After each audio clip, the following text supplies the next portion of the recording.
Welcome in my YouTube channel Aman Science Academy. Myself is Kaminder Singh. Today I discuss in chapter 11 in class 12 किरण प्रकाशिकी। जैसे आप लोगों को पता है कि हम लोगों ने कल जो डिस्कस किया था कि गोलीय दर्पण द्वारा प्रतिबिंब निर्माण कैसे होता है, और उसमें मैंने कहा था उसमें दो तरीके से पढ़ेंगे, अवतल दर्पण द्वारा प्रतिबिंब कैसे बनता है और उत्तल दर्पण द्वारा प्रतिबिंब कैसे बनता है। और जिन विद्यार्थियों ने कल जो मैंने तीन जो प्रतिबिंब निर्माण किरण चित्र बनवाए थे अवतल दर्पण के लिए, उससे आगे का आज ही डिस्कस करेंगे। लेकिन सभी स्टूडेंट से मेरी रिक्वेस्ट है कि कभी भी मैं जब लेक्चर स्टार्ट करता हूं उससे पहले आप जितना भी मैंने पढ़ा है इस चैप्टर से रिलेटेड एक बार उसे रिवाइज करके आओगे। और आज स्टार्ट करने से पहले मैं आप लोगों को जो 4 नियम कल आपको मैंने बताया थे एक बार रिवाइज कर देता हूं। पहला नियम था कि अगर कोई प्रकाश किरण मुख्य अक्ष के सापेक्ष आती है या समानांतर आती है तो हमेशा दर्पण से टकराने के बाद कहां से गुजरेगी, वो F से गुजरेगी। दूसरा नियम मैंने कहा था अगर कोई प्रकाश के जितने डिग्री कोण से आती है तो डिग्री कोण से ही क्या हो जाती है, परावर्तित हो जाती है। तीसरा नियम आप लोगों को मैंने कहा था कि जब कोई प्रकाश की किरण मुख्य फोकस से आती है और जैसी दर्पण से टकराती है, टकराने के पश्चात मुख्य अक्ष क्या हो जाती है बेटा, समानांतर हो जाती है। और चौथा नियम मैंने आपको बताया था कि अगर कोई प्रकाश की किरण वक्रता केंद्र यानी C से आ रही है तो दर्पण से टकराने के पश्चात वापस कहां से चली जाएगी, वो C से चली जाएगी।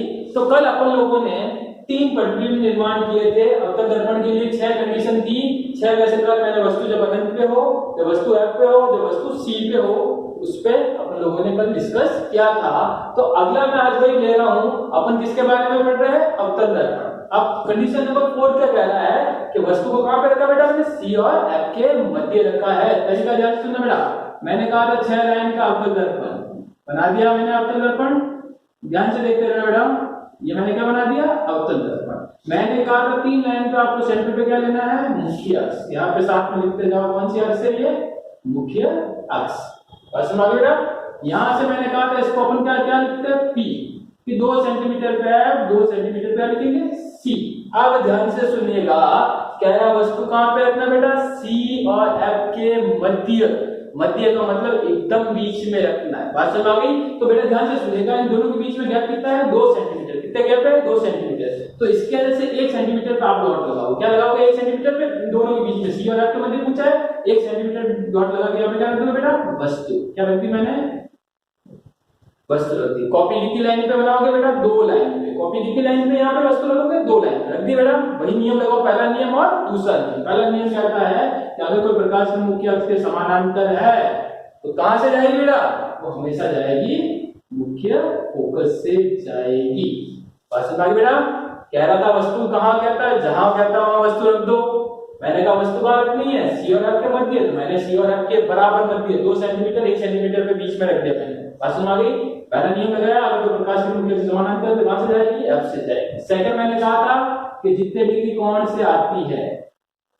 अब तरीका बताया था बेटा, अब पता नहीं ये लाइन यहां से जाएगी। तरीका मैंने बताया था, कॉपी लोगे, यहाँ पे अगर 2 सेंटीमीटर, इस 2 सेंटीमीटर के नीचे क्या लगा बेटा, डॉट लगा। क्या लगा बेटा, डॉट लगा। बात समझ आ गई। ध्यान से सुनना, मैंने कहा कि यहाँ पे अगर 2 सेंटीमीटर है, ये सेकंड जितने डिग्री कौन सा है, डिग्री कौन से जाएगी, वो कहां से जाएगी, ध्यान से देखिएगा। मैंने यहाँ पे क्या लगा बेटा, डॉट लगा दिया। क्या लगा दिया, डॉट। डॉट से ये पता लगेगा कि प्रकाश किरणें कहां पे कटेगी। इसका मतलब ये मैं ले रहा हूं प्रकाश किरणें यहाँ। बात समझ आ गई बेटा। तो हमेशा याद रखना कि अगर कोई प्रकाश की मुख्य अक्ष से समानांतर आ रही है, ध्यान से देखिएगा, वापस एक बार बता रहा हूं मैं। सबसे पहले मैंने कहा क्या कि कहां से जाएगी, वो F से जाएगी। स्केल से माप के करोगे, एकदम सीधी लाइन होगी, पेंसिल से ही बनाओगे। दूसरा क्या करें, डिग्री कौन से जाती है, तो डिग्री मैंने यहाँ पर लगा दिया। ये कहां से जाएगी, यहाँ से जाएगी। बात समझ आ गई बेटा। अब देखोगे जहां पे प्रकाश किरणें कट होती है वहां पे क्या बनता है बेटा, प्रतिबिंब बनता है। यानी प्रतिबिंब कहां बनता है, यहाँ पे। ये यहाँ पे क्या बना बेटा, प्रतिबिंब बना। बात समझ आ गई। बता दिया डायग्राम। अब इसमें 3 चीजें लिखनी होती है, प्रतिबिंब की स्थिति, प्रतिबिंब की स्थिति। सेकंड लिखना था आकार, और तीसरी चीज अपन को क्या लिखनी है बेटा, प्रकृति लिखनी है। तो प्रतिबिंब की स्थिति मैंने कहा था कैसे पता करो, जहां पे दो किरणें कटती है, एफ के बीच में करती है, एफ के मध्य करती है, एफ पे करती है, सी पे करती है, सी के पीछे करती है, कहां पे करती है, जहां पे करती है उसके बाद लिखो। यहां पे क्या करती है बेटा, सी के पीछे, क्या लिखते हो बे, सी के पीछे। अब बेटा आकार मापना मैंने सिखाया था, वस्तु को मापोगे प्रतिबिंब को मापोगे। अब आप दोनों डायग्राम में देख रहे हो, बड़ा कौन सा, प्रतिबिंब बड़ा है। क्वेश्चन किसका पूछा, प्रतिबिंब का आकार, तो प्रतिबिंब का आकार कैसे बनता है बेटा, बड़ा। और प्रकृति आप लोगों को मैंने कहा था अवतल की प्रकृति कैसे होती है, वास्तविक एवं सीधी।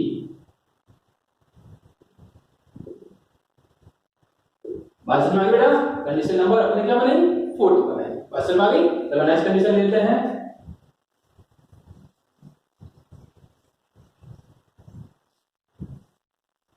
बेटा नेक्स्ट जो कंडीशन थी, कंडीशन नंबर 5 क्या थी, जब वस्तु सी से परे हो। बेटा परे का मतलब होता है पीछे, वस्तु को कहां रख दो, सी के पीछे कहीं पे भी रख दो। ये मैंने क्या बनाया था बेटा, अवतल दर्पण बनाया। क्या बनाया, अवतल दर्पण। बीच में सेंटर वाली लाइन, ये पी 2 सेंटीमीटर पे है, 2 सेंटीमीटर पे सी। वस्तु को कहां पे रखनी बेटा, सी से पीछे, सी ये रहा, सी के पीछे कहीं पे रख दो, 2 लाइन पे। ये मैंने सी के पीछे रख दी, कहीं पे रख दो बेटा, सी के रख दी मैंने, सी के पीछे। ध्यान से देखिएगा, पहला नियम, कोई प्रकाश में मुख्य अक्ष समानांतर है बेटा हमेशा कहां से जाएगी, वो एफ से ही जाएगी। बात समझ आ गई। कहां गया था वस्तु अपना, सी के परे, परे यानी मैंने पीछे रख दिया वस्तु को। ये मैंने पहला नियम। दूसरा नियम, जितने डिग्री कोण से जाएगी उतने डिग्री कोण से क्या होगी, परावर्तित। लेकिन बार बार कह रहा हूं, ये डॉट, ये लाइन कहां से जाएगी, तरीका याद रखना बेटा, हर कोई नहीं बता पाएगा, आप कोई तरीका ध्यान रखोगे। यहाँ पे क्या लगाओगे बेटा, डॉट लगाने में डॉट, इसका मतलब किरण कहां से जाएगी, यहां से ही जाएगी। जहां पे प्रकाश की कट होती है वहां पे क्या बनता है बेटा, प्रतिबिंब। यहाँ पे क्या कट हो रहा है, यहाँ पे क्या बनेगा, प्रतिबिंब बनेगा। बात समझ आ गई। अब 3 चीजें लिखी है अपन को, प्रतिबिंब की स्थिति कहां पे बनता है बेटा, प्रतिबिंब जहां पे दो रेखा कट होती है वहां प्रतिबिंब बनता है, दोनों के बीच में हो रही है, तो सी एवं एफ के मध्य। सेकंड अपन क्या लिखते हैं बेटा, आकार। आकार देखो, इसको मापोगे, इसको मापोगे, देखो इन दोनों की तुलना करोगे, प्रतिबिंब का आकार कैसा बनता है, छोटा। और प्रकृति कैसी होती है बेटा, वास्तविक एवं उल्टी। बात समझ आ गई बेटा। कंडीशन नंबर अपने क्या बनाई है, 5 बनाई। बात समझ आ गई। अब लेते हैं कंडीशन नंबर 6 जो इंपॉर्टेंट है, मोस्ट इंपॉर्टेंट। मैं बार बार बोल रहा हूं, इस बार अगर कोई कंडीशन नंबर अवतल दर्पण में से आएगी तो कंडीशन नंबर 6 तो पर्सनली एक कंडीशन पूछी जाएगी, 6 के 6 में पूछ के एक कंडीशन क्वेश्चन क्या आएगा कि अवतल दर्पण द्वारा प्रतिबिंब का निर्माण कीजिए जब वस्तु कहां पे हो, एफ और पी के मध्य हो। प्रतिबिंब की स्थिति, आकार और प्रकृति लिखिए। ध्यान से सुनिएगा, देखना। ये मैंने बना दिया बेटा क्या, अवतल दर्पण। कंडीशन नंबर 6 क्या कहना है, जब वस्तु एफ एवं पी के मध्य है, वस्तु को कहां रखना है, एफ और पी के मध्य। वही 6 लाइन की जाएगी। ये मैंने क्या बनाया बेटा, पी, फिर ये एफ और ये भी सी। बस आ गई। अब बेटा क्या है, वस्तु का कहां रखनी है, एफ और पी के मध्य। तो बेटा यहां से यहां तक मैंने कितना लिया, 2 सेंटीमीटर। 1 सेंटीमीटर पे यहां क्या रखते बेटा, वस्तु। ये मैंने क्या रखी बेटा, वस्तु। अब ध्यान से देखिएगा, पहला नियम, कोई प्रकाश के मुख्य अक्ष समानांतर जाती है, ये दर्पण या दर्पण से टकराई, कहां से जाएगी बेटा, हमेशा फोकस से जाएगी। मैंने फोकस लगा दी। सेकंड, जितने डिग्री कोण से आते हैं डिग्री कोण से क्या होगी, परावर्तन। अब बेटा ध्यान से सुनना, यहाँ पे 2 सेंटीमीटर इसकी जस्ट नीचे लगा हुआ, यहाँ पे डॉट। ठीक है, डॉट क्या बताएगा कि प्रकाश कितने सेकंड वहां से ही गुजरेगी। देखो जितने डिग्री कोण से आई उतने डिग्री कोण से ये क्या होगी, परावर्तित होगी। अगली बात सुनना, तो बेटा आगे जाकर देखोगे तो ये ऐसा डायग्राम होगा। इसका मतलब 2 किरणें ऐसी हो रही है, इसका मतलब काल्पनिक रूप से आगे जाके कहीं ना कहीं क्या होगी, वो मिलेगी। यहाँ पे तो नहीं मिलेगी, अनंत पे भी नहीं मिलेगी। किरणें कैसे हो रही है, तिरछी जा रही है। तिरछी जाएगी तो वो फैल जाएगी अनंत पे। फैल जाती है तो फैलता किसमें, हमेशा किसमें फैलता है, आभासी प्रतिबिंब। मैंने कहा था आभासी किरणें, प्रकाश किरणें क्या जाती है, फैल जाती है। जब काल्पनिक रूप से इसको मैं मिलाता हूं तो ये यहाँ पे जाके क्या होगी बेटा, मिलेगी। बात समझ आ गई। तो प्रतिबिंब कहां बनेगा बेटा, यहाँ पे बनेगा। क्या बनेगा, यहाँ पे प्रतिबिंब बनेगा। बेटा स्पेशल कंडीशन है, बार बार बोल रहा हूं कि प्रकाश की मेरे दोनों नियम लगा, प्रकाश की यहाँ पे तिरछी हो रही, तिरछी हो रही का मतलब है वो फैल जाएगी। वास्तविक रूप से तो क्या हो जाएगी, फैलेगी, लेकिन काल्पनिक रूप से जब मैं मिलाता हूं तो ऊपर जाके वहां पे मिलेगी। तो प्रतिबिंब कहाँ बनेगा, दर्पण से पीछे। तो तीन कंडीशन लिखनी है, प्रतिबिंब की स्थिति कहाँ बनता है बेटा, प्रतिबिंब दर्पण के पीछे। क्या लिख दोगे, दर्पण के पीछे आकार। अब बेटा देखो वस्तु इतनी सी ली थी, प्रतिबिंब इतना बड़ा, तो क्या लिखोगे, बहुत बड़ा। अब तीसरी बात मोस्ट इंपोर्टेंट ध्यान रखना, इसमें जबरदस्ती अपन ने प्रकाश किरण मिलाई है, और जब भी मैंने कहा डॉटेड होती तो कौन सा प्रतिबिंब होता, आभासी। कैसा होता बेटा, आभासी एवं सीधा। बात समझ आ गई बेटा। डायग्राम एक बार ध्यान से देख लिए, 6 कंडीशन थी, 6 के 6 बारे में अपन ने डिस्कस किया है। इसकी बात की अपन ने, अवतल दर्पण की बात की है। आप लोगों से मैं कह रहा हूं इस संडे को जितना भी मैंने चैप्टर करवाया उसका मैं क्या लूंगा बेटा, टेस्ट लूंगा पूरे चैप्टर का, जहां तक मैं संडे तक करवाता हूं। बात समझ आ गई बेटा। 6 कंडीशन थी, अवतल की मैंने बात की, गोले दर्पण में प्रतिबिंब निर्माण अपन पढ़ रहे हैं, उसमें अवतल दर्पण के प्रतिबिंब किरण आरेख अपन ने बनाया है। ये मोस्ट इंपोर्टेंट है, कभी भी पूछा जा सकता है, पर्सनल एक कंडीशन के लिए पूछा जा सकता है। बात समझ आ गई। चलो नेक्स्ट डिस्कस करते हैं अपन। अब बात करते हैं उत्तल दर्पण के बारे में।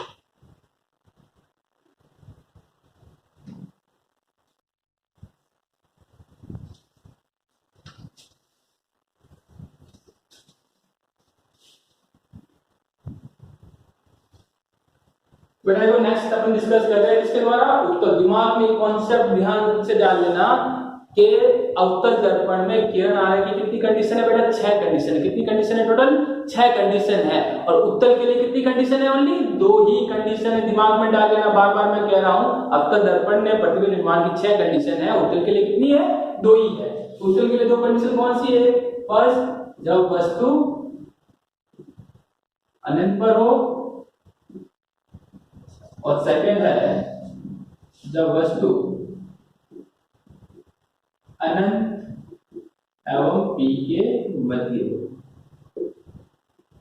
बेटा 2 कंडीशन है, ध्यान से सुनना। एग्जाम कभी भी आता है, क्वेश्चन ध्यान से पढ़ना, उत्तल है या अवतल है। आप अपन किसके बारे में बात कर रहे हैं, उत्तल दर्पण के बारे में बात कर रहे हैं, तो ध्यान से सुनिएगा। तो क्या बनाना सबसे पहले, उत्तल दर्पण। ये मैंने क्या बनाया था बेटा, उत्तल दर्पण। वही 6 लाइन बनानी है, यहां पे बनाओगे। ये क्या होगा बेटा, इसका बी 2 सेंटीमीटर पे है, 2 सेंटीमीटर पे सी। बस में आ गई। अब कह रहा वस्तु कहां पे बेटा, अनंत पे। तो मैंने आप लोगों को पहले से डिस्कस कहा है कि उत्तल में अपन दर्पण को उल्टा कर सकते हैं, लेकिन मुख्य अक्ष को उल्टा नहीं करते। प्रकाश किरण कहां से आएगी बेटा, मुख्य अक्ष से ही आएगी। ध्यान से सुनना। अब कह रहा वस्तु कहां पे बेटा, अनंत पे। ये मेरा बोर्ड का अनंत ले लिया मैंने। अनंत में बेटा प्रकाश किरण कहीं से भी आ सकती है, तो मैं 2 प्रकाश किरण ले रहा हूं। यहां से आ रही अनंत से, ये मेरे बोर्ड का अनंत था, मैंने यहां से बस में आ गई।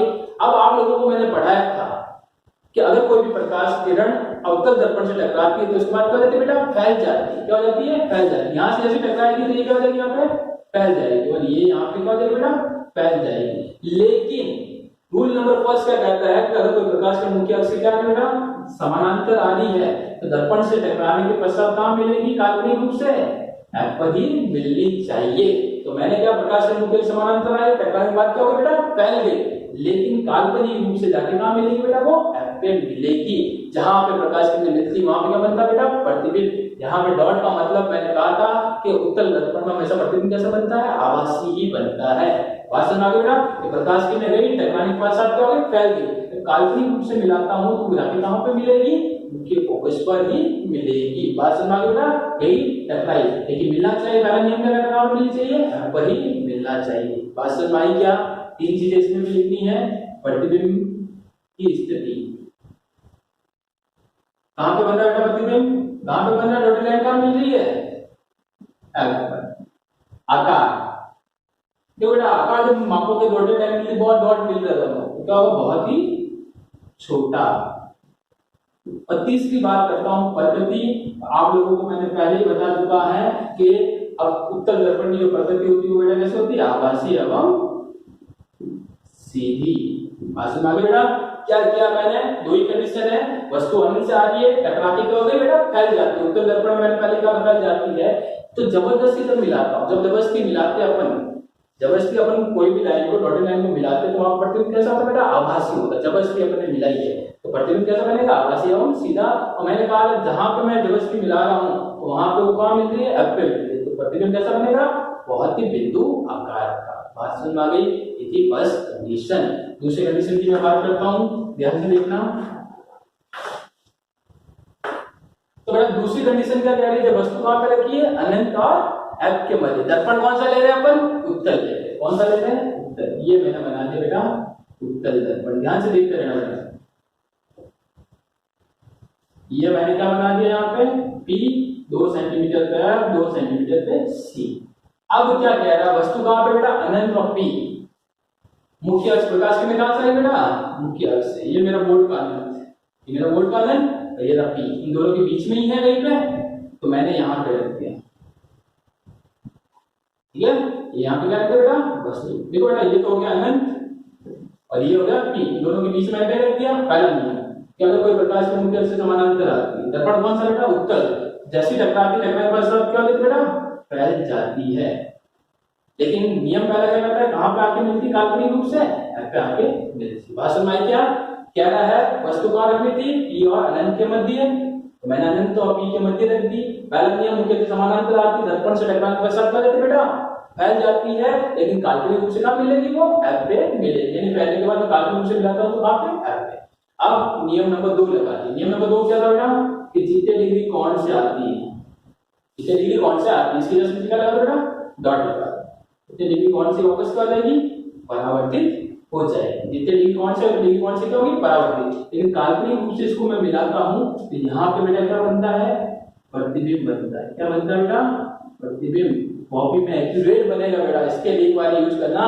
क्या करोगे, प्रकाश किरण गई पहले काल्पनिक रूप से यहाँ बैक पे मिलेगी, पहला नियम। दूसरा नियम, जितने डिग्री कोण से आती है डिग्री कोण से क्या हो जाएगी बेटा, परावर्तित हो जाएगी। जब मैं काल्पनिक रूप से इस रेखा को मिलाता हूं तो यहाँ पे दोनों के बीच में क्या बनता है बेटा, प्रतिबिंब बनता है। प्रतिबिंब कहाँ बनता है, P और के मध्य। आकार देखोगे, वस्तु इतनी बड़ी ली थी और प्रतिबिंब इतना छोटा बनता, आकार क्या होगा, छोटा।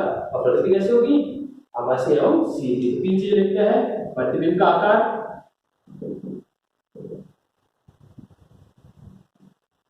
स्थिति प्रतिबिंब की,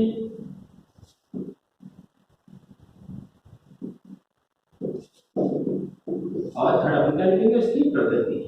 तो बेटा स्थिति देखो, दोनों कहां पे प्रतिबिंब मिल रहा है, काल्पनिक रेखा कहां पे, उत्तर में हमेशा काल्पनिक रेखा मिलेगी, आभासी रेखा मिलेगी। कहां मिलती है, P एवं F के मध्य। बना के देखना बेटा, एक्यूरेट बनेगा। प्रतिबिंब का आकार, इसको मापोगे इसको मापो, आकार कैसा बनता बेटा, छोटा। और प्रकृति कैसी होती है, आभासी एवं सीधी। बात सुनाई बेटा, जल्दी इस डायग्राम को एक बार देखोगे, जल्दी बना के देखोगे आप।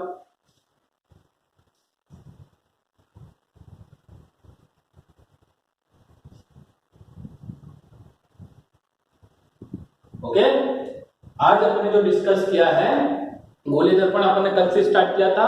3 कंडीशन कल बनाई थी अवतल के लिए और 3 आज बनाई थी। और उत्तल में बेटा कितनी कंडीशन है, 2 ही है। और बार बार दिमाग में कॉन्सेप्ट डाल लेना, उत्तल में जबरदस्ती अपन को रेखा को मिलानी पड़ती है, जिसको अपन लिखते हैं डॉटेड लाइन से प्रेजेंट करते हैं, उसको अपन कहते हैं आभासी।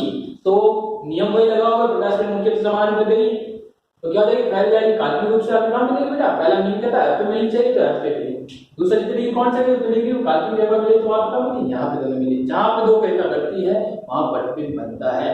आकार कैसे पता करना है, इसको मापोगे और प्रतिबिंब को मापोगे तो पता चल जाएगा आकार प्रतिबिंब का छोटा आ रहा है या फिर बड़ा आ रहा है।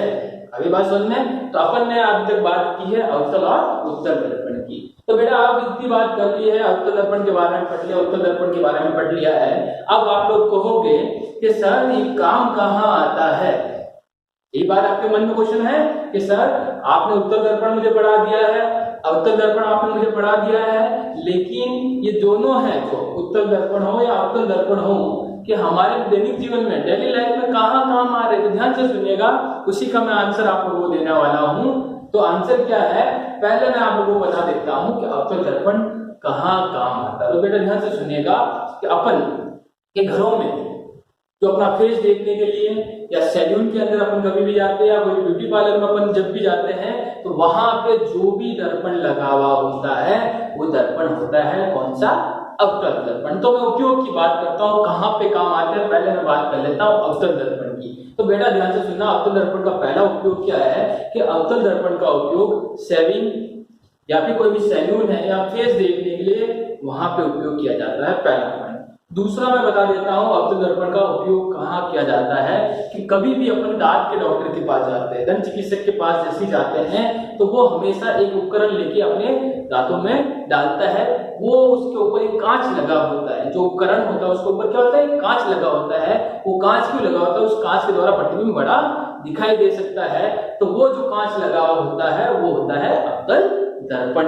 बात समझ आ गई? तो दूसरा उपयोग कहाँ पे हो गया, दंत चिकित्सक के द्वारा अपन इसका उपयोग करते हैं। ये तो बात की मैंने अवतल दर्पण के उपयोग की। अब बात करता हूं बेटा कि उत्तल दर्पण का उपयोग कहाँ किया जाता है। तो बेटा उत्तल दर्पण का उपयोग कहाँ किया जाता है, ध्यान से सुनिएगा कि मैं कह रहा हूं कि अपनी जो भी गाड़ी की हेडलाइट है, गाड़ियों की हेडलाइट है, उस पे नहीं किया जाता। गाड़ियों की हेडलाइट में किसका किया जाता है बेटा, अवतल दर्पण। गाड़ी की हेडलाइट में जो दर्पण लगा होता है वो कौन सा होता है, अवतल होता है। लेकिन गाड़ियों के जो साइड वाले कांच होते हैं, गाड़ी के जो भी साइड वाले कांच होते हैं, वहां पे याद रखिएगा उत्तल दर्पण का उपयोग किया जाता है। ध्यान रखिएगा, बार बार बोल रहा हूं, अवतल का उपयोग हमारे घरों में पेज देखने के लिए, दूसरा मैंने कहा दंत चिकित्सक के द्वारा उपयोग किया जाता है, तीसरा गाड़ियों के हेडलाइट में अवतल दर्पण का उपयोग किया जाता है।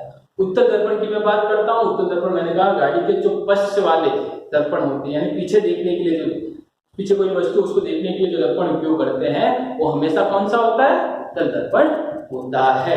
बात क्लियर? आगे आज जो मैं सबसे इंपॉर्टेंट टॉपिक स्टार्ट करने वाला हूं, यहां तक जो मैंने बात की है, यहां तक आप लोगों ने पुरानी कक्षाओं में भी इसके बारे में पढ़ा होगा, लेकिन अब मैं जो चीज स्टार्ट करने वाला हूं वो 12th क्लास में ओनली ही मिलेगी।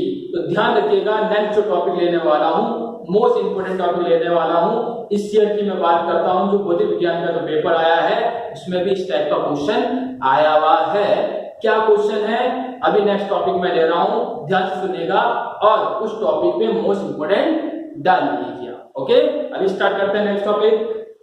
करते हैं आज का जो सबसे इंपोर्टेंट जो टॉपिक है, आप लोगों को मैंने कल भी बताया था, डायग्राम के थ्रू मैंने बताया था कि वर्टिकल त्रिज्या हमेशा फोकस दूरी क्या होती है, डबल होती है। कल आपको एक फॉर्मूला मैंने बताया था, r बराबर क्या होता है बेटा, 2f, कि r बराबर कितना होता है, r बेटा 2 होता है।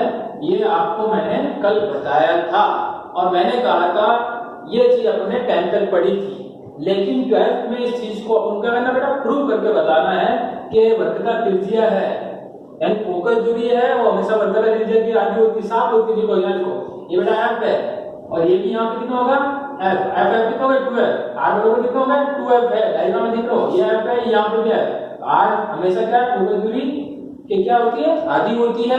बात सुना बेटा, आपको क्या सिद्ध करना है कि r जो वर्टिकल त्रिज्या है वो हमेशा फोकस दूरी की क्या होती है, डबल। सामने दिख रहा है ये फोकस दूरी है, यहाँ पे f और f कितना होगा, 2f, ये r बराबर कितना होगा, 2f, f निकालना था बेटा 2, साफ दिख रहा है, आधी है।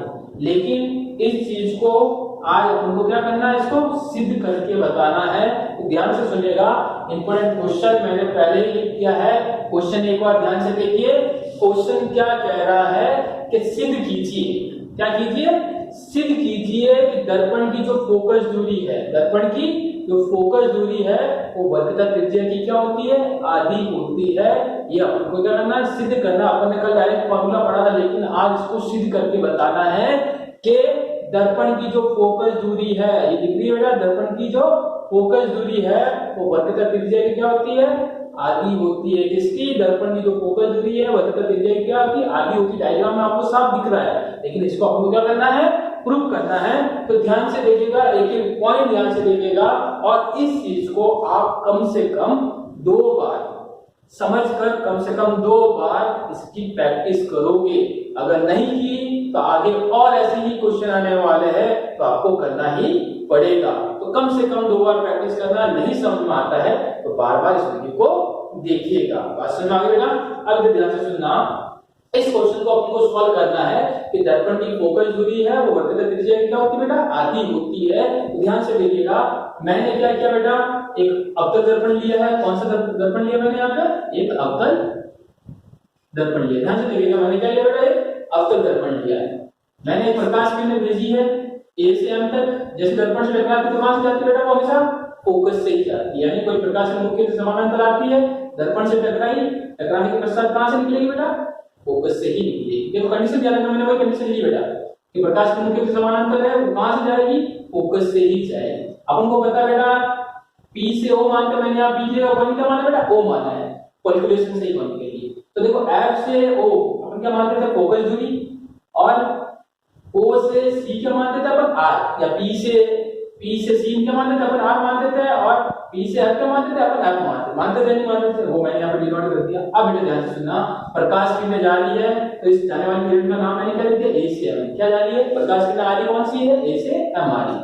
जब इन दोनों को अभिलंब में मिलाता हूं तो कहां पे मिलता है बेटा, सी पे। कहां मिलता है, सी पे। ध्यान से देखना, एक बार मैं वापस बोल रहा हूं, मैंने एक प्रकाश किरण है वो मुख्य से समानांतर भेजी, वो कहां से गुजरी, एफ से गुजरी।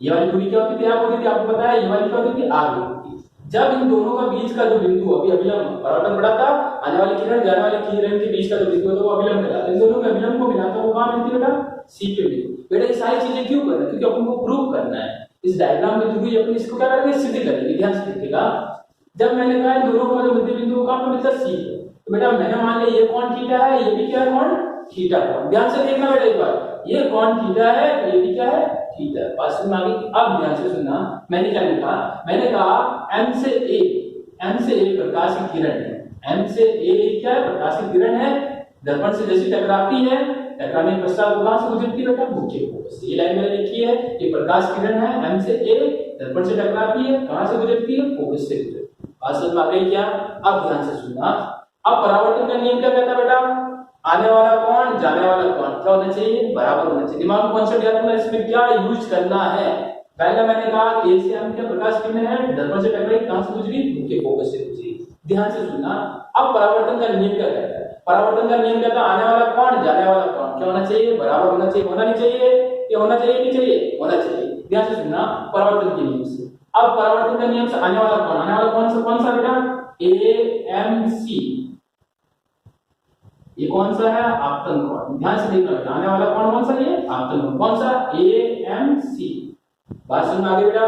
परावर्तन का नियम क्या कहता है, आने वाला कौन आपतन कोण बराबर किसको होना चाहिए, परावर्तन कोण। आपतन कोण कौन सा, आने वाली किरण कौन सी, AMC, दिया, बराबर किसको होगी, जाने वाला कौन। जाने वाला कौन सा, CMF, ये कौन सा है, परावर्तन कोण।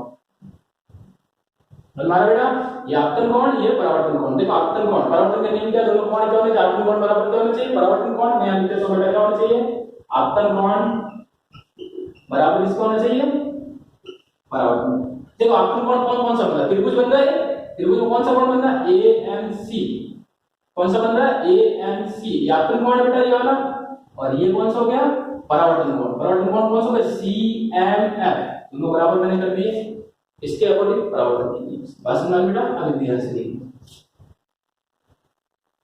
बात समझ में बेटा, अपन को कोई भी दो त्रिभुज लेके और उसको समांतर करके अपन जैसे पढ़ते थे त्रिभुज के नियम में, वही उसी हिसाब से आपको क्या करना है, सिद्ध करना है। तो पहले मैंने कहा कि मैंने परावर्तन का नियम कहां पे लगाया, आने वाली किरण बराबर जाने वाली किरण। आने वाली किरण कौन सी है, आने वाली किरण का कौन सा त्रिभुज बन रहा है, AMC बराबर किसका होगा, CMF के।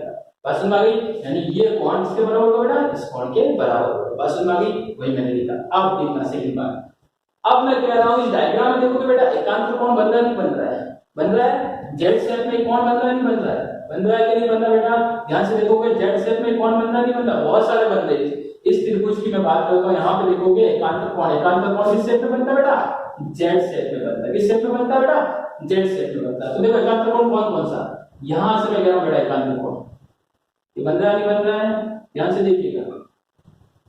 बन रहा है एकांतर कोण, बन रहा है नहीं बन रहा है, डायरेक्ट में लाइन कर दी। ये देखो यहाँ पे ये वाला कह रहा हूं मैं, बन रहा है नहीं बन रहा है एकांतर कोण। एकांतर कोण में क्या होगा, ये कोण होगा इसके बराबर होगा, इस कोण के बराबर होगा नहीं होगा। अब देखो वहां पे मैंने कोण कौन सा लिया है, कोण मैंने क्या कहा, AMC। कौन सा, AMC, ये वाला कोण बेटा AMC। ध्यान से देखना, एकांतर कोण में क्या कर रहा हूं, AMC किसके बराबर होगा बेटा, FCMP। बात समझ आ गई, यानी ये कोण इस कोण के बराबर होगा।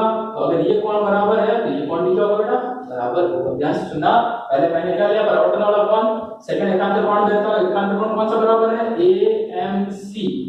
ध्यान से देखो बेटा AMC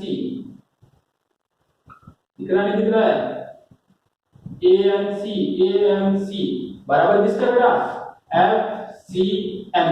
मतलब एकांतर कोण मैंने ले लिया समीकरण नंबर 2। बस सुना बेटा, अब ध्यान से देखिएगा, अभी क्या किया मैंने, ए अपन को सिद्ध करना है तो पहला नियम कौन सा लिया बेटा परावर्तन। परावर्तन का नियम क्या कहता है, आपतन कोण बराबर किसका होगा परावर्तन कोण। आपतन कोण कौन सा था AMC, इसके बराबर था CMF के बराबर था, पहले ये लिया मैंने। दूसरा क्या देखते हैं एकांतर कोण, एकांतर कोण में क्या होगा AMC, वापस जाओ AMC बराबर किसका होगा CMF के बराबर होगा, वही मैंने लिया FCM के बराबर। समीकरण नंबर 1 और 2 दोनों को सॉल्व करता हूं। तो बेटा देखो यहाँ पे AMC है, यहाँ पे भी AMC, दोनों समीकरण की जब तुलना करता हूँ AMC से AMC क्या हो जाएगा बेटा कट जाएगा, तो CMF बराबर किसका आ जाएगा FCM। बात समझ आ गई बेटा, समीकरण 1 और समीकरण 2 की मैं तुलना करता हूँ तो दोनों को बराबर करता हूँ, AMC से AMC क्या कट गया, तो क्या बच गया CMF किसके बराबर आ गया FCM के। बात समझ आ गई बेटा, समीकरण नंबर 2 से इन दोनों को मैंने सॉल्व कर दिया बेटा CMF बराबर FCM। बात समझ आ गई। अब ये क्या कह रहा है बेटा कि त्रिभुज CMF, ध्यान से देखना बेटा, ये रहा C, ये रहा M और F।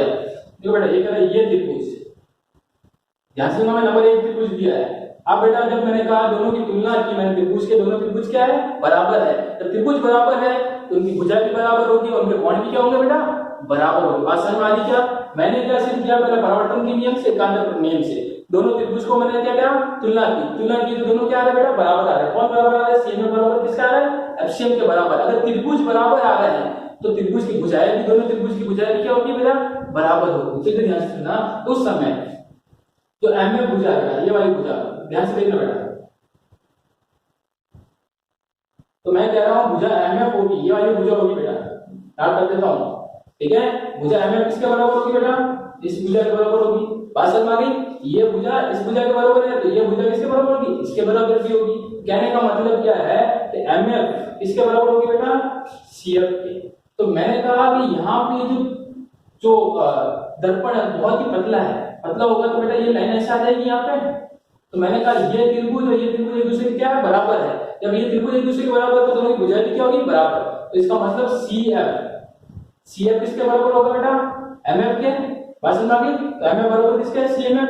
तो M अगर मैं कह रहा हूं बहुत पास आ जाता है तो OF बराबर हो जाएगा क्या CF। बात समझ आ गई। आगे सुनना, अगर मुझे क्या करना बेटा सिद्ध क्या करना, R बराबर क्या है 2F। अब मैं देखो तो भुजा क्या लेनी है, मैंने कहा O से C, देखो R क्या है यहां से यहां तक बेटा O से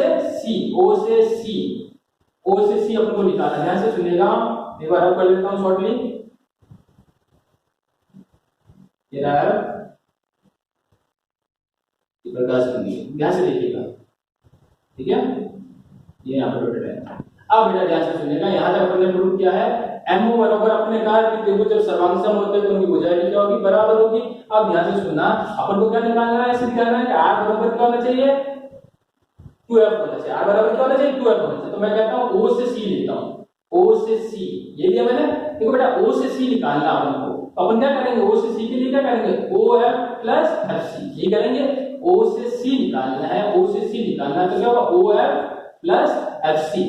बात समझ में आ गई, ये भुजा लेंगे ये भुजा लेंगे। बस में अगर मुझे क्या निकालना O से C निकालना है तो OF प्लस FC, वही मैंने क्या OF प्लस FC। बात समझ में आ गई बेटा। तो अब देखो ऊपर मैंने क्या कहा OC का OC रखा, OF का OF, FC को बेटा मैं क्या लिख सकता हूँ CF या FC को क्या लिख सकता हूँ OF लिख सकता हूँ। तो मैंने यहाँ लिख दिया FC को क्या लिख सकता हूँ OF, OC बराबर OF plus OF, OF plus OF कितना हो जाता है 2OF। बात समझ में आ गई बेटा। अब ध्यान से देखना, OC की वैल्यू कितनी है, O से C अपन क्या माना था बेटा R, क्या माना मैंने R। माइनस क्यों है बेटा, दर्पण क्या है मुख्य अक्ष के उल्टा है, इसलिए वहां पे मैंने क्या लिया नेगेटिव साइन लिया। माइनस क्यों लिया मैं बार बार सोच रहा हूँ, सुन लेना माइनस क्यों लिया है, क्योंकि अपन जिन्हें परिपाटी पढ़ेंगे नेक्स्ट टॉपिक में तो मैं बताऊंगा माइनस क्यों लिया है। क्योंकि जो वस्तु है वो प्रतिबिंब जो मुख्य अक्ष है उसके क्या है दर्पण उल्टा रखा हुआ है, इसलिए वहां पे आर क्या है बेटा माइनस का। तो उसी की वैल्यू कितनी थी आर, मैंने माइनस आर लिया। माइनस क्यों लिया बार बार कह रहा हूँ कि दर्पण के क्या बनता है प्रतिबिंब उल्टा बनता है, इसलिए वहां पे माइनस। आगे सुनना 2 का 2 OF, O से F,